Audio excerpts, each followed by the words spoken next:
બરાબર વાત છે. તો એલોપેથીના ડૉક્ટર પાસેથી આપણે જ્યારે સારવાર લઈએ છીએ, ઇવન મેં પણ એવો અનુભવ કર્યો છે કે દવા લઈએ થોડાક દિવસમાં સારા થઈ જઈએ અને થોડાક સમયમાં તે રોગ પાછો આપણને થાય છે.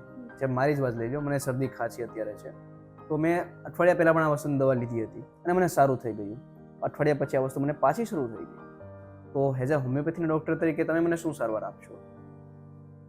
એઝ અ હોમિયોપેથ હું તમારી આખી પૂરી હિસ્ટ્રી લઈશ, તમારી લાઈફ હિસ્ટ્રી, તમારી family history, past history, 3 generational history તમારી લેવામાં આવશે, તમારી મધર હિસ્ટ્રી પણ લેવામાં આવશે, તમારા મધરની યાની કે તમારા નાનીની હિસ્ટ્રી પણ લેવામાં આવશે અને આ રીતે તમારી કોન્સ્ટિટ્યુશનલ મેડિસિન તૈયાર કરવામાં આવશે અને એ જ દવા તમને તમારા કોઈ પણ રોગને મટાડવા માટે જવાબદાર રહેશે. બરાબર. તો હું એઝ અ પેશન્ટ તરીકે આવ્યો છું, તો મારા માટે એક અલગથી મેડિસિન બનાવવામાં આવે છે. Yes. જ્યારે એલોપેથીમાં 10 માણસો માટે એક જ મેડિસિન હોય એક છે. જ મેડિસિન હોય છે, જ્યારે હોમિયોપેથીમાં 10 વ્યક્તિ માટે 10